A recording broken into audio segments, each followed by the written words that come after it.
هذا القرآن يوحدنا لطريق الخير يوجهنا الله تعالى أنزله ورسول الله معلمنا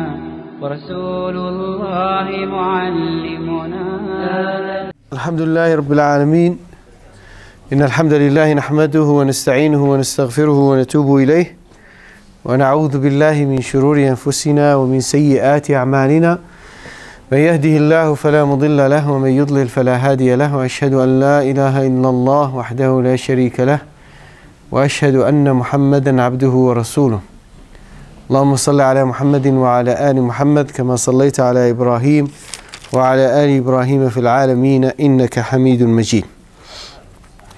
إخواني وأخواتي, dear brothers and sisters, tonight we will continue inshallah with our topic, and we'll be talking tonight inshallah about the etiquettes of seeking knowledge. I have chosen some etiquettes, not all of them. What I thought that they are very important, that everyone needs them, or we need them these days. But if you think there are some other etiquettes that I missed in the halaqah, you can remind me at the end of the halaqah. We can talk about them inshallah, or say something about them. So some ulama have written books about the etiquettes of seeking knowledge, but in this halaqah, in the short program, we'll talk about few of them inshallah. And we'll start with the most important one, which is sincerity, al-ikhlas. It is something that all the ulama start with when they write their books, when they talk about the importance of seeking knowledge, the importance of doing things for the sake of Allah subhanahu wa ta'ala, or doing ibadat. They talk about the ikhlas, or the importance of ikhlas. And he said ikhlas is basically the act of purifying one's intention for the sole purpose, or for the sake of the sole purpose of pleasing Allah subhanahu wa ta'ala. It is the act of, or the process of purifying one's intention for the sake of the sole purpose, the only one purpose of pleasing Allah subhanahu wa ta'ala. Because Allah subhanahu wa ta'ala does not accept association with others when it comes to performing the acts of ibadat. If someone does something for the sake of Allah and for something else, Allah will not accept it. Allah will reject his act. And that's why Rasulullah said, إِنَّمَا الْأَعْمَالُ بِالنِّيَّاتِ إِنَّمَا الْأَعْمَالُ بِالنِّيَّاتِ. So our deed depends on the nature of our intention. And the student of knowledge has no other path. He has no other path other than following or aiming to seek the pleasure of Allah subhanahu wa ta'ala and the hereafter. طيب. And the love, the ulama, they said, the love of standing out among peers and classmates, it's a disease that has to be repressed, that has to be dealt with.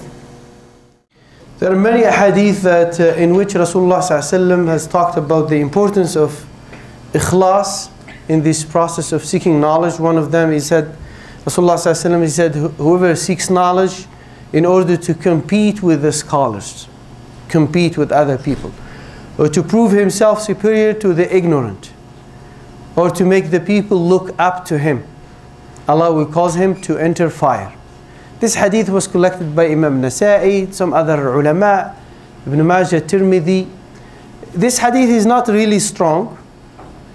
It is one of the ahadith that was rejected by many scholars. They said it's weak, but there are some scholars who said it is sahih. But the meaning is true, and it is confirmed by other ahadith, like the one that is mentioned here in Sahih Muslim.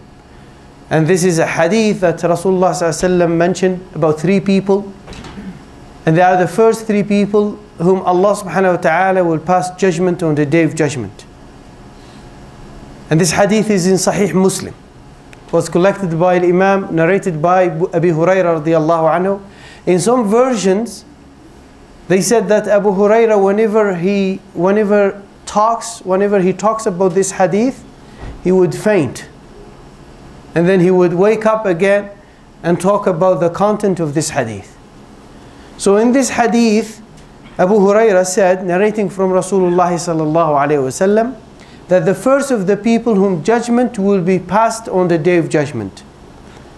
He said, on the day of judgment will be a man who was martyred. And then he will be brought to Allah, in front of Allah. And Allah subhanahu wa ta'ala will remind him of his blessings and his bounties. And then the man will recognize them. He will acknowledge them. Then Allah subhanahu wa ta'ala will ask him, what did you do with them? So he will say that I fought for your sake until I was martyred. Then Allah subhanahu wa ta'ala will tell him on the day of judgment, كذبت كذبت وإنما قاتلت ليقال جريء ليقال شجاع.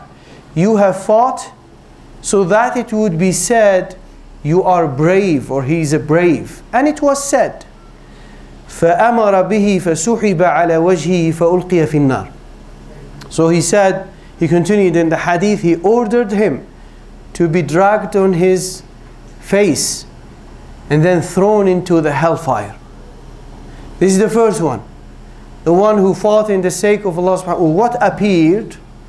What appeared that it was for the sake of Allah subhanahu wa ta'ala. It appeared in front of people, in the eyes of people, that he's doing it for the sake of Allah. The second one, he is a man who got knowledge. Allah blessed him with knowledge. And he taught it people and was able to recite the Quran.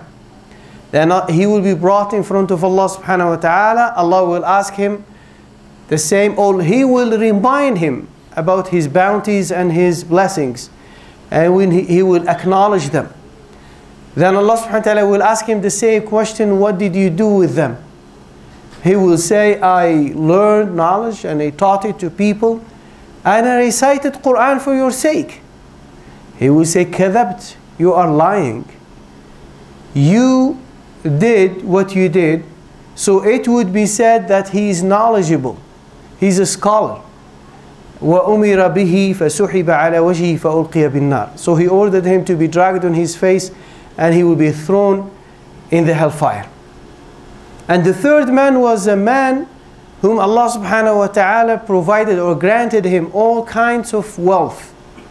كُلَّ أَصْنَافِ الْمَالِ كما قال رسول الله صلى الله عليه وسلم. And then he will be brought in front of Allah subhanahu wa ta'ala. Allah will remind him of his bounties and he will recognize them. Then he will say, what did you do with them? He will say, I did not leave any way you love wealth to be spent in it, except that I spend it for your sake. And he will say, كذبت, you are lying. You spend your wealth, so it would be said that he is generous. And then he will be ordered to be dragged on his face and thrown into the hellfire. This hadith is very strong. It's very strong, and it is a strong warning. This warning applies to everyone who is involved in doing any Islamic work or doing an act of ibadah. No one is saved from this hadith. These three people are mentioned here because it seemed in this dunya that they have done great acts of ibadah, jihad, teaching people and giving sadaqah right and left. But it applies to everyone who does things for the sake of other people, for the sake of public estimation, to earn some fame. And there is a risk. There is a risk with everything we do in this life. Risk is associated with anything we do in this life. Now, and as I said, the hadith is very graphic. The hadith is very strong. But when I think about this ayat and this ahadith, I believe that, this is the way, of course, this is the way Rasulullah sallallahu alaihi wasallam or Allah subhanahu wa ta'ala explained to people what will happen to them. Allah subhanahu wa ta'ala was clear. He did not leave anything vague. Was clear. The message of the prophets and messengers is very clear. That on the day of judgment, people will be divided into two groups. And one group will be in Jannah, the second group will be in hellfire, and Allah told us what will happen to those in hellfire. And He gave us some details. And Rasulullah ﷺ is giving us some details here. For the sake of what? For the sake of giving nasiha, explaining to people, this is what is waiting for you. And this is more beneficial if we were told that, there will be punishment of hellfire waiting for you if you disobey Allah. And no explanation is given to us. Think about two people whom you ask for instructions. You are traveling. You're traveling, taking a path. You don't know. You are from a different city. You don't have a map. And you ask two people about directions. One of them, he said, oh, it's easy. You're just gonna go from here, take a right, and then walk for maybe half a kilometer, and you find it on your right side. With no explanation. And then you go there and you are lost because he didn't give you the right direction. But you meet someone else and he will give you every single detail. Give you the names of the streets, the names of the roads and everything, and the number of the building, until you find yourself in front of this building. Whom you appreciate more? You appreciate the second one. You'll be thankful to him because he made your life easy. He told you about every single detail until you made it to your destination. This is what Allah subhanahu wa ta'ala, وَلِلَّهِ الْمَثَلُ الْأَعْلَى, and to Allah belongs the highest example. This is what Allah subhanahu wa ta'ala is doing in the Quran. There are some ayat that are very strong. Very strong. Talking about even people of hellfire drinking from pus. You know what is pus? P-U-S? Very graphic, very strong message. The pus is this excharge coming from wounds. If someone is wounded, and this yellow excharge, right? So Allah subhanahu wa ta'ala told us this in Surah An-Naba. Hamiman wa ghassaqa.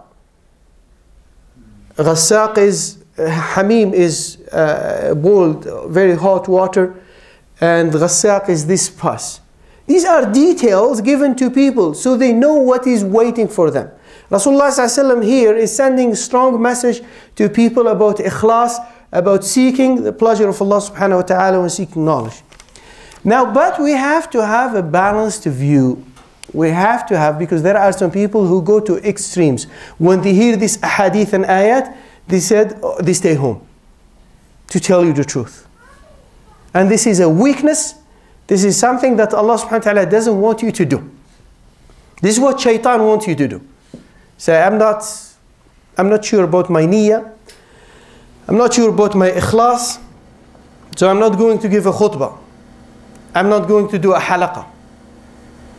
I'm not going to do anything. I'll stay home. Because I am not sure about my niyyah. Where is mujahada? You are being tested. Allah subhanahu wa ta'ala wants you to be strong. A strong mu'min, to deal with these issues, the fitna of shaitan head on. To deal with it face to face. And this is the behavior of the true believer. And this is the path of prophets and messengers and great ulama. They don't stay away. And that's why Sufyan al-Thawri, he said, مَا عَلَجْتُ شَيْئًا أَشَدَّ عَلَيَّ مِن نِيَّتِي. Sufyan al-Thawri is a great scholar. He's a great scholar. Abu Hanifa got knowledge from Sufyan al-Thawri. Abdullah ibn Mubarak. Many great scholars learned from Sufyan al-Thawri. He used to be called at his time Amirul Mu'mineen fil Hadith, the prince of the believers in Hadith.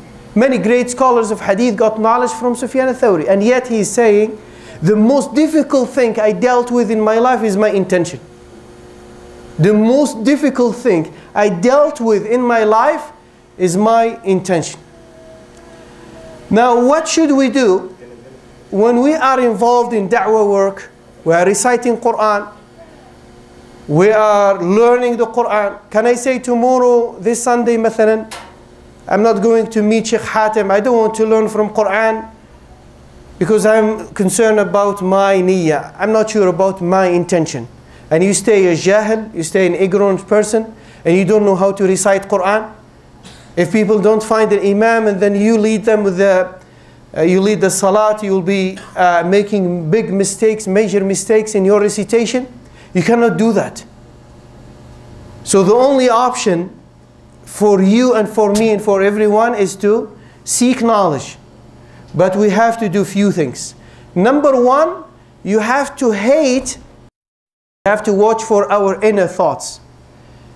So it's something that is inside, going on in your mind, in your heart. You check your heart, you check your desires, your thoughts. What are you doing?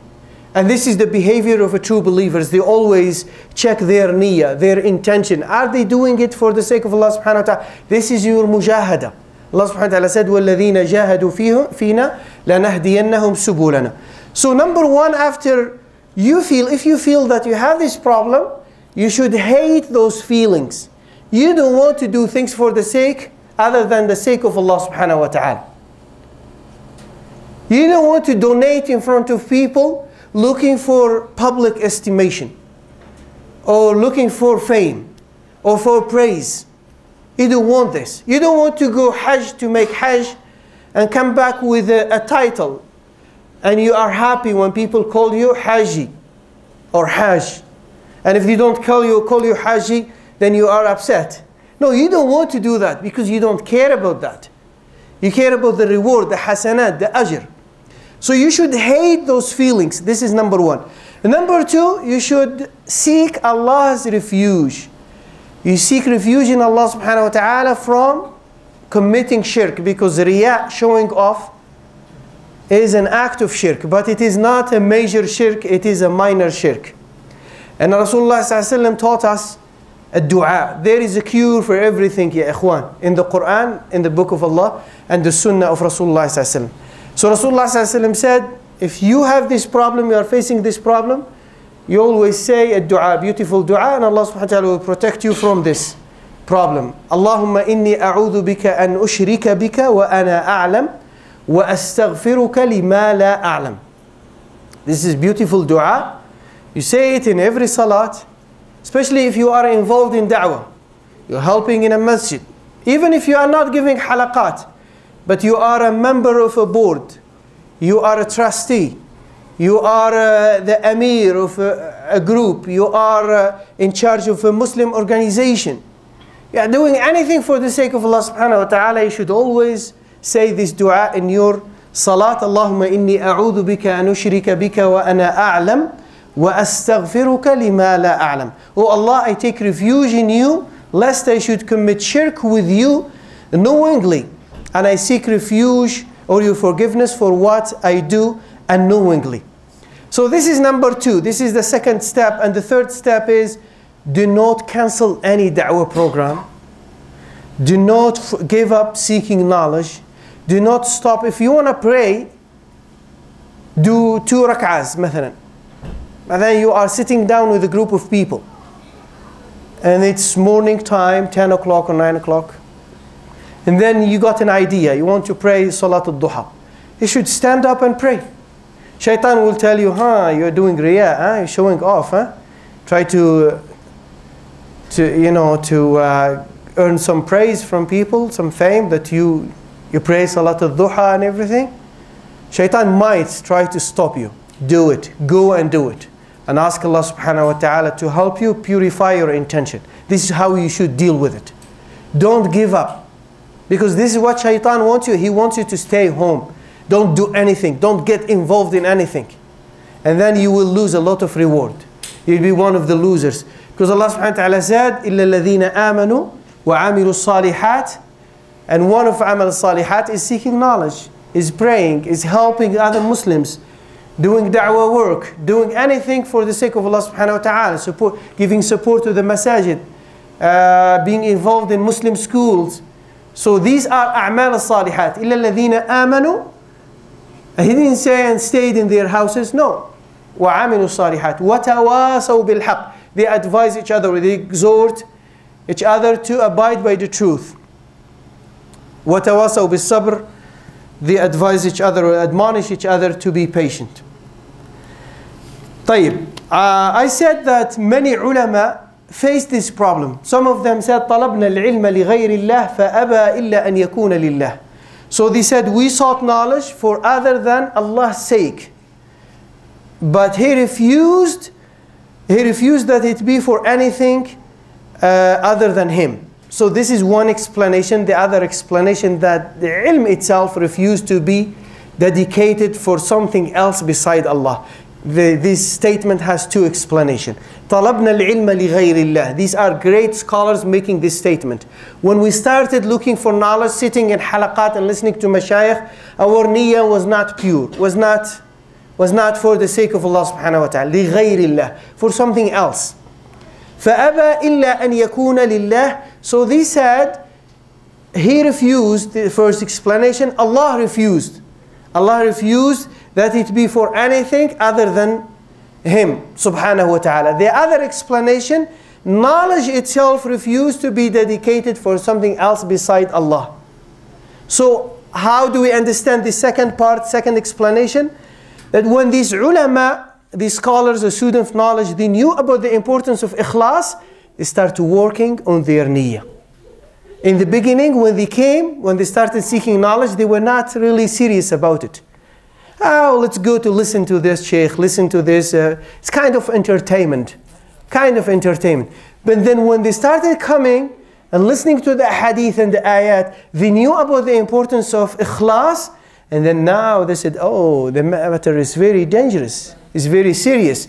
And they start working on their ikhlas, on their niyyah, the mujahada, until Allah subhanahu wa ta'ala bless them with knowledge, bless them with ilm, bless them with many good qualities, and many of them are imams. They are our imams.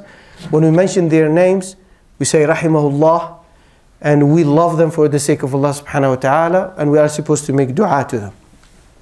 Among them, as I said, Sufyan al-Thawri rahmatullahi alayh. طيب, the second quality is patience. So we talked about sincerity. Second one is patience. And patience means the capacity to endure hardship, difficulty, or inconvenience without any complaint. This is the definition of patience. And it also means calmness, self-control, and forbearance. And it is one of the highest qualities of the believers. One of the highest qualities of the true believers, one of the qualities of the prophets and the messengers. Because they faced their people, they faced corruption in their communities, and they needed this high quality, this beautiful quality of patience. And I mentioned a few minutes, Surah Al-Asr. وَالْعَصْرِ إِنَّ الْإِنسَانَ لَفِي خُسْرٍ. Allah is saying, by the time man is in loss, or every man is in loss. So everyone will be a loser on the day of judgment except those who believed, performed righteous deeds, and exhort each other to abide by the truth, and admonish each other to be patient. So it is not enough to be patient. We have to remind the rest of the believers about patience. And it is an essential ingredient. Patience is an essential ingredient in the process of seeking knowledge. Without patience, we will lose the desire to drive, مثلا, or travel, to attend a halaqah, or attend a program, or meet someone who is knowledgeable. And without also this patience, we will lose the ability to read books, to listen to halaqah, to tapes. So we need patience with every step. With every step in this process. And there are three important steps. I'll mention them here. The first step is you need patience before you start seeking knowledge. And the second step, you need it while you are involved in seeking knowledge. And the last one, you need patience after you accumulate some knowledge. And every kind of patience is different. Now before you seek knowledge, at this stage, you will have to make choices. You'll have to pick and select. Should I go and attend a halaqah, or attend a program, or watch a movie? So you have to make a choice. You have to select now. Should I go visit my cousin and play with him some electronic games, or stay home memorize one page of the Quran, memorize a hadith or two, or read an Islamic book or any other beneficial book. We will talk about the other types of knowledge too. We shouldn't ignore them too. Because when we talk about the importance of Islamic knowledge, we don't mean that you have to ignore the other subjects. Because they are important. We said some of them are fard kifaya. Fard kifaya, that means it's an obligation of the Muslim ummah to acquire certain types of knowledge. But Allah subhanahu wa ta'ala and His Messenger, usually when they praise knowledge, they're talking about Sharia knowledge. But it doesn't mean that the other types of knowledge are not needed. Because we'll talk about the other issues too, inshallah. Now here at this stage, you'll be making choices. And every choice you make in your life will affect your future. You affect your career, your relationship with Allah subhanahu wa ta'ala. If you choose to watch a movie and not to go to a halaqah, you might miss a beautiful dua. This dua might save your life in the future. If you know this dua, you might use it in a difficult situation, and Allah subhanahu wa ta'ala will help you with this dua. You might miss an important hadith or ayah, because you have made another decision to watch a movie. This is one one stage, and the other, when you think about it, the other choices are attractive and they are appealing to our senses, but seeking knowledge is the most noble act in the sight of Allah subhanahu wa ta'ala, because it is the inheritance of prophets and messengers. Think about it. It's a great honor to inherit what the prophets and messengers have left for this ummah. Number two, you need it while you are seeking knowledge, while you are involved in the process. You decided to go to a program, but the speaker's style is not very motivating, is not attractive. So you get bored, or the subject is dry. Need a lot of patience to study this subject. I got many people approaching me in the last couple of years about establishing a halaqah or doing a halaqah to teach them Arabic language. And then after 2 weeks or 3 weeks, they will tell me, I didn't find some other people who would like to come with me. I don't know, I have other things to do. They're not serious about it. And I know Arabic is not attractive. It's not motivational, because many people, they come these days to the halaqat to be entertained.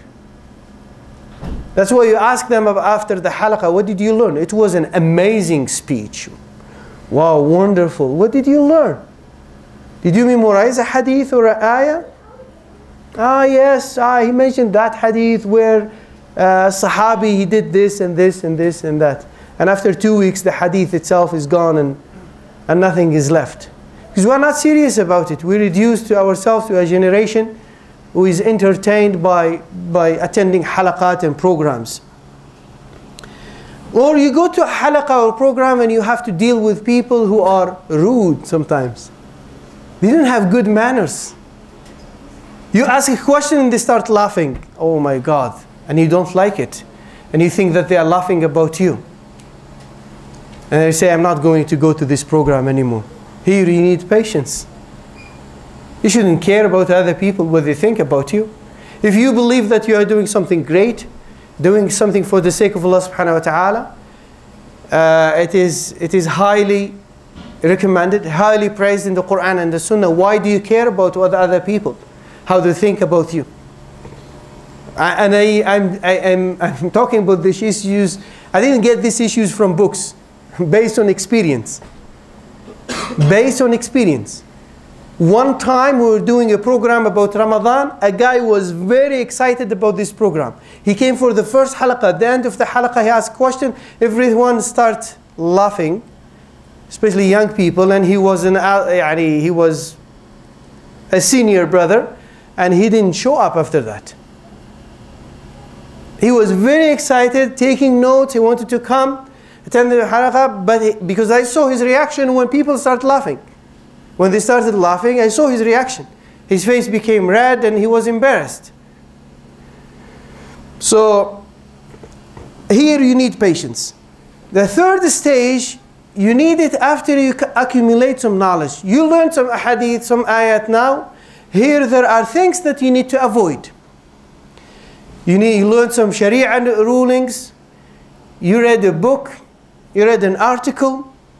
Here you need to have some patience. Number one, do not jump into conclusions. One article about a specific subject might not be enough for you to take stand on that specific subject, or to take a position on that specific subject. One article might not be enough. So you might need to read other articles and other books and look at other opinions. Do not share into or rush into sharing this knowledge unless you are sure that you are sharing something solid, something well established or agreed upon. Wallahi, I keep getting garbage in my email box, in my email. Wallahi, almost on a daily basis. There is a guy, I sent him 2 emails. Please fear Allah. There is nothing, there is no proof that is supporting what you are sending. You have to send it because you have to tell other people. Like today I got an email about the virtues and the excellence of Ayatul Kursi, and I was shocked when I read the email. I was shocked. One of the things, it says that if you read Ayatul Kursi after every salah, Allah Himself will take care of taking your soul when you pass away. Astaghfirullah. Allah Himself, not Malak al-Maut. Okay, where is no hadith, no ayah? And this presentation, power presentation, is full of these claims. Any proof. And people sending and forwarding these messages. Beautiful, amazing presentation about Ayatul Kursi. No, ya akhi, don't share this knowledge until you are sure that you are sending something that is at least agreed upon or well established. Everyone knows about it. Famous hadith, or you see that it's in Bukhari, a Muslim, with a number there, and you find the number. Khalas, alhamdulillah, you can share it, you can send it to other people. So this is number 2. So you need to be patient here. You got some knowledge, you're excited, you want to share it with other people. No, take your time. Take your time. Number 3, do not rush into issuing fatwas without knowledge. Because there are some people, they learn a hadith or 2, and then mashallah, he becomes Shaykh Islam. And he becomes saying this is haram and this is halal. You're not allowed, brother, to do that. You know, it's haram. And fatwas, wallah, some people, sometimes they go to Hajj, they make Hajj and they think that they became ulama just by making Hajj. And some other people, they think this way, that he went to Hajj, he became a alim. This is something that happened here in this city. One guy, he went to Hajj, and after he came back, a family member had a problem with his wife, and then he went and asked him. This guy, he didn't study. He's an ignorant person. Yani he is ammi. Yani maybe he doesn't know how to write his name. Wallahi, this is what I am serious about it. I know this person. And I'm saying this, I'm not mentioning any name, alhamdulillah, I will never mention names. But I'm mentioning these things, these stories, we want to benefit from them for the ibrah, not to make fun of other people. But this guy I believe maybe he didn't go to school. And after he came back to Hajj, his family members went to him asking him about a very sensitive issue that happened between him and his wife. Of course, he gave him the wrong fatwa. And then after he found out that it was wrong, he said, how come you went to Hajj and you are giving me this fatwa? And I don't know who is now. Who is committing a mistake? The person who asked or the person who answered him without knowledge? Why do you complain about someone? He just went to Hajj. It's an obligation. Everyone has to go to Hajj. Doesn't mean that he studied there in Mecca, in Medina. He just went to Hajj. He didn't study. So do not rush into issuing fatwas without knowledge, or lecture people about what you learn. Avoid useless, empty discussions. Useless, empty discussions. But then there are some discussions that have no benefit at all. Yani you have a discussion about something that is not practical, does not benefit you in your aqeedah, does not help you in your salat, doesn't help you in your zakat. Something that is part of knowledge, but is not really necessary. If you don't know it, it's not important. I mean, you don't miss something important. It does not affect your deen. So avoid having these kind of discussions that are not beneficial. Exercise some self-control and discipline. If you disagree with someone, do not hate him. Do not hate him. Do not take it personal. Don't make an association between a fiqhi opinion and your dignity, your honor, your status in the community. If you adopt an opinion, a fiqhi opinion, it's not your opinion. You did not make this Sharia ruling. It was made by other scholars. So why take it personal if someone had another opinion? I don't see a point here. Because sometimes some people, when they discuss these fiqh issues, or they are faced with another opinion, their faces become red, and they become very angry, and they raise their voices, and they are very rude to their brothers and sisters in the community. This is something that is happening. Or you give a nasiha to someone, he doesn't listen, and you become upset.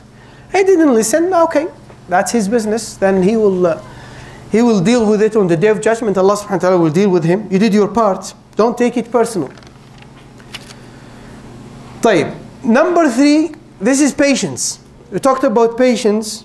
That was number 2, the second quality. The third quality is humbleness.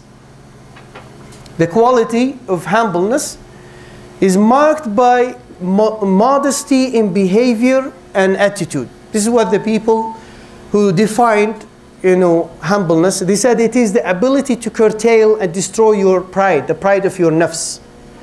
The ability to crush your ego.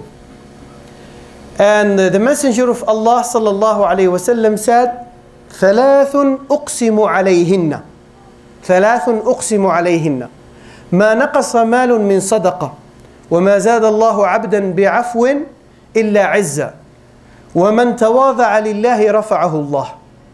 This hadith is classified as Sahih by Imam Ahmad Shakir. And the same hadith is recorded in Imam Muslim, in Sahih Muslim, with a slight difference, the different wordings. Rasulullah ﷺ in Sahih Muslim, he did not say, or in the hadith that was collected by Imam Muslim, did not say ثلاث أقسم عليهن, 3 matters. I swear by Allah upon them. I swear by Allah upon 3 matters. This part is not mentioned in Sahih Muslim, but is mentioned in here in this hadith. But the content of the hadith is the same. So he said in this hadith that wealth is never decreased through sadaqah. You give sadaqah, Rasulullah ﷺ is swearing by Allah that your wealth will not be decreased.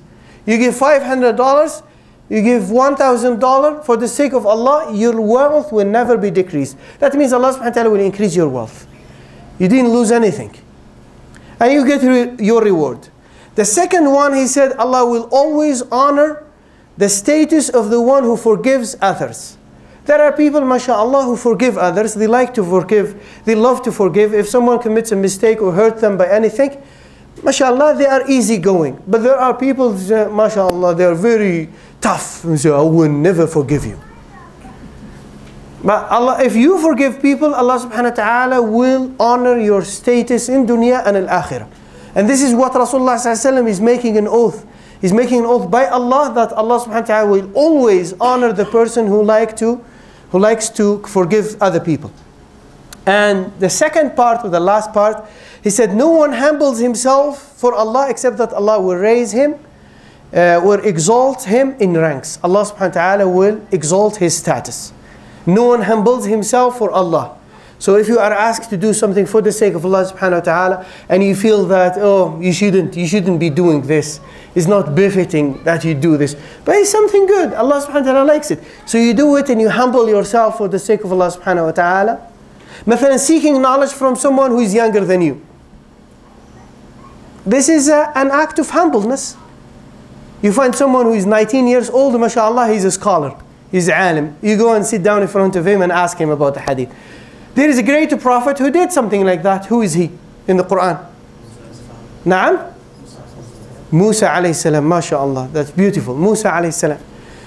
All the ulama, they said he's better, he's greater in the sight of Allah subhanahu wa ta'ala than Al-Khidr. Al-Khidr, when talking about Al-Khidr, even ulama are not sure if he's a prophet or not. The most correct view that he's a prophet. But we're not sure, it's not something that is well established. But by agreement, all the ulama agreed that Musa is better than Al-Khidr. But he went looking for Al-Khidr. He was told that there is someone who had some knowledge that you don't have. So he went and he traveled with his students. And Allah subhanahu wa ta'ala gave him a sign: when you're going to find this man, he said, take a fish with you. When this fish goes into the sea, then you will find this man. He found him, and then he was very patient, Musa alayhi salam. This man was tough with him. He said, no, you don't come with me. And then if you come with me, you have to be patient. So his language was very tough with Musa alayhi salam. Musa was, I'll be patient. He was not really patient, Musa alayhi salam. This is what Rasulullah sallallahu alayhi wa sallam said. But this is a kind of patience, kind of another act of, it's a great act of humbleness coming from Musa alayhi salam. Why Musa was not patient? Because, you know, in front of him, things were happening, things that are not accepted in Sharia, right? You go to travel with people in their ship, and then you make a hole in the ship. It's obvious. I mean, if anyone would see you, would say you are doing something wrong. Everyone will sink. Everyone will die. Killing a boy. So this is something that it is very difficult. So Musa alayhi salam has his own excuse not to be patient. If we want to use this language, we have to use it with some reservations, because he's a prophet of Allah subhanahu wa ta'ala. Should have adab and etiquettes with prophets and messengers.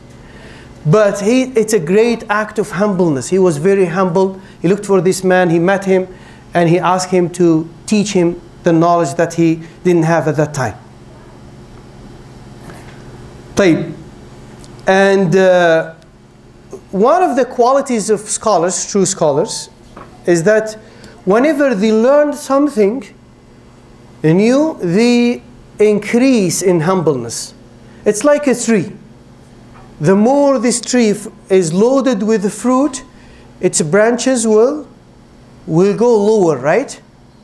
But if the tree is empty, it has no fruits, the branches will be going higher.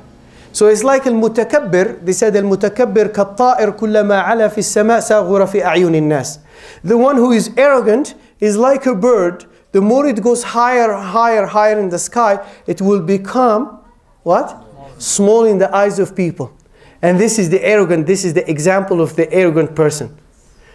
Whenever he acts in this way, he's arrogant, and he treats people with arrogance, and he does not respect he doesn't show respect to other people, he will look smaller and smaller and smaller in the eyes of other people. They will have a bad opinion about him, and no one will like to be around this person.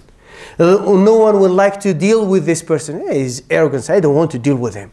He's arrogant. So that is not the quality of the people of ilm.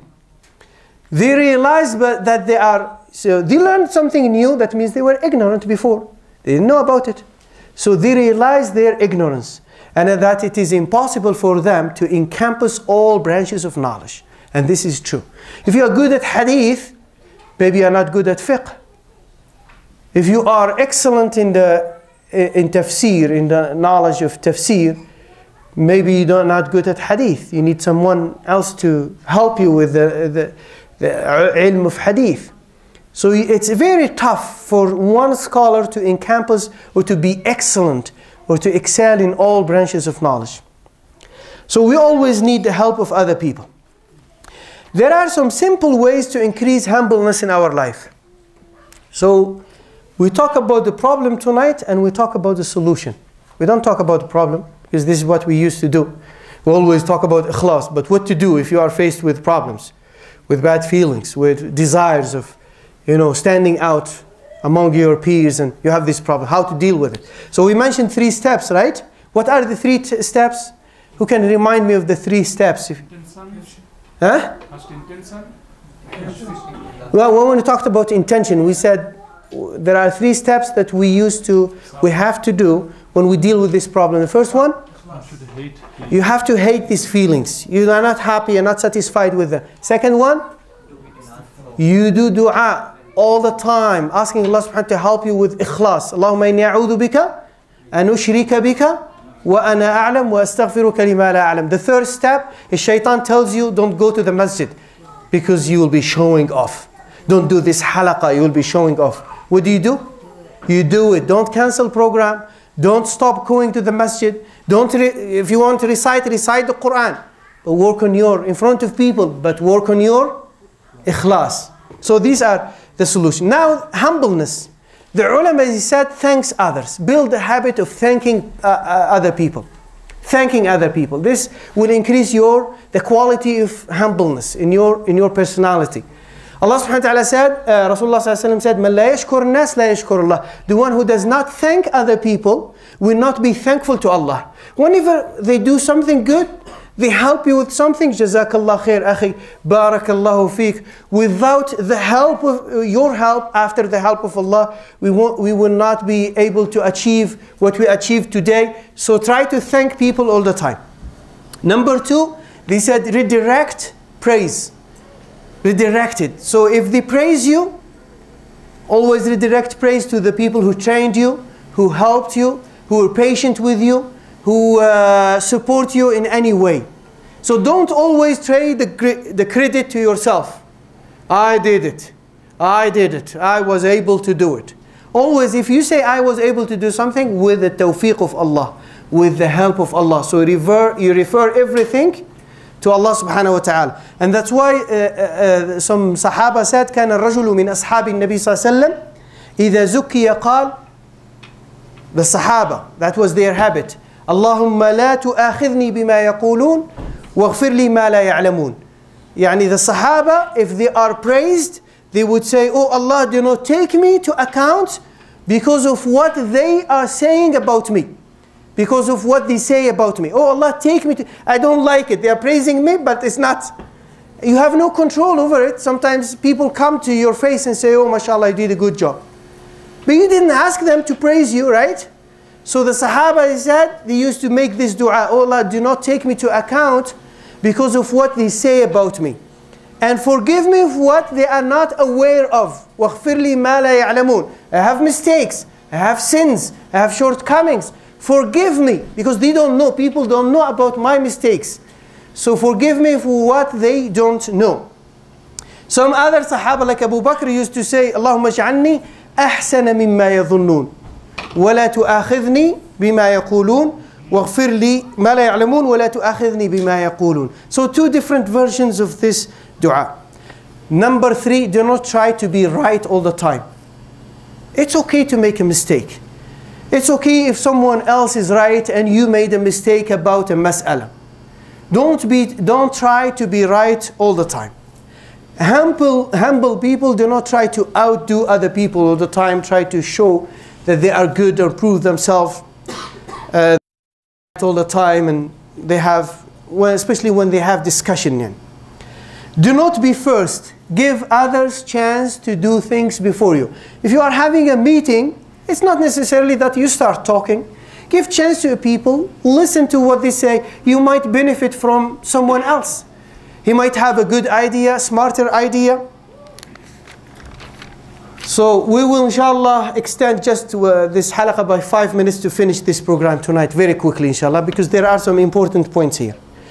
The ulama said, listen more than you speak. Allah subhanahu wa ta'ala has given you 2 ears and 1 mouth, just 1 mouth, 2 ears. So you should listen more than you speak. Don't judge others. Don't pass judgments. And we have to have a balance here, because there are things happening in our communities that we need to say something about them. This is haram, this is bid'ah. But don't try to, don't have this judgmental mentality. Don't try to avoid it. Especially when you don't know people. On what you don't know their background, or why they are doing what they did. When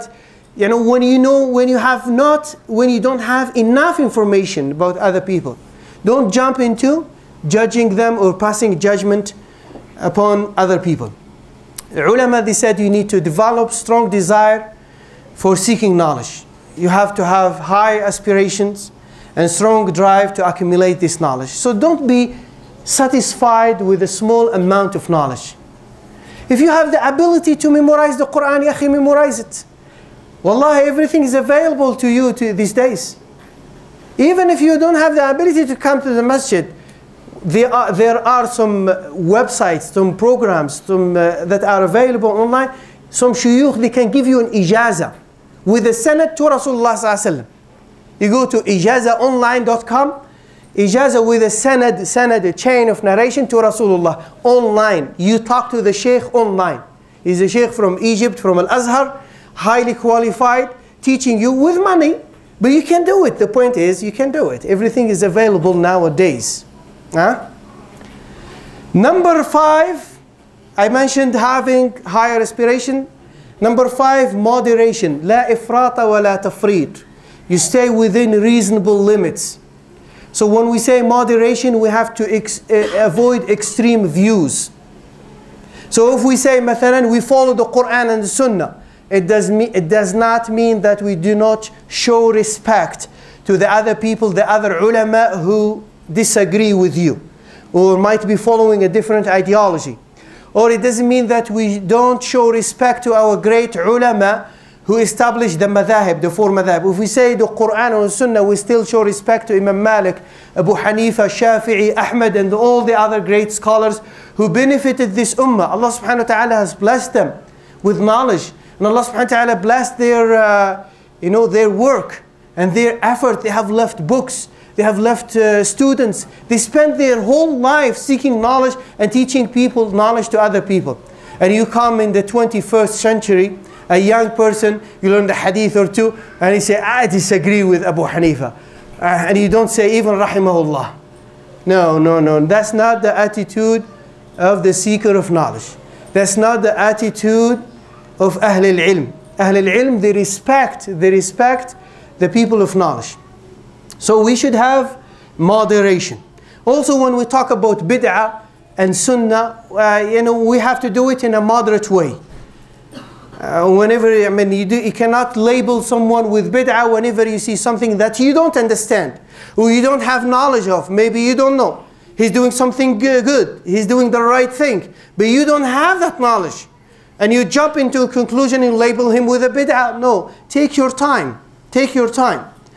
Number 6, time management. You need it. It is highly needed.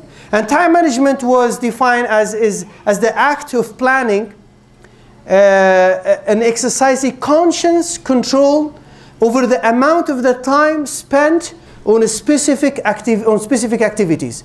You have to know your priorities. If you believe this is the inheritance of the prophets and messengers, this is a great act of ibadah, seeking knowledge for the sake of Allah subhanahu wa ta'ala. It's a great honor to study the book of Allah, great honor to study the hadith of Rasulullah sallallahu alaihi wasallam. Then it should be one of your priorities, right? And if it is one of your priorities, then the time you dedicate learning the deen of Allah subhanahu wa ta'ala should be more than the time you dedicate to watch TV or surf the net or watch the news or do sport activities with your friends and classmates. Acting upon knowledge. This is something that, it should be explained, well explained in a different maybe speech, inshallah. We don't have time to talk about it. And the last one I have chosen tonight is good company. You have to surround yourself with good company. You don't spend your time with those who tell you there is no benefit in going to the masjid. There is nothing beneficial in going to the halaqat. You're just wasting your time. Because I have heard of people saying this to their friends and their classmates and their, what are you going there? What are you doing in the masjid? Wasting your time. And we have people, alhamdulillah, this is the difference between the scholars whom Allah subhanahu wa ta'ala has blessed with a great amount of knowledge and they left a legacy behind, and between those who were with them. Like think about Al-Albani and those great scholars, Sheikh Ibn Baz, Ibn Uthaymeen, many scholars, whom Allah subhanahu wa ta'ala has blessed with a great amount of knowledge, and they left a legacy behind. They had classmates, they had peers who used to go to the halaqat with them. Where are they? We don't know them because they didn't have the same level of aspiration. I'm talking about ikhlas because ikhlas is something that Allah subhanahu wa ta'ala knows about. But high aspiration, time management. So here it makes those things make a difference. Make a difference. So if you think that knowledge is a priority, you should spend more time seeking knowledge. Jazakumullahu khairan. Barakallahu feekum.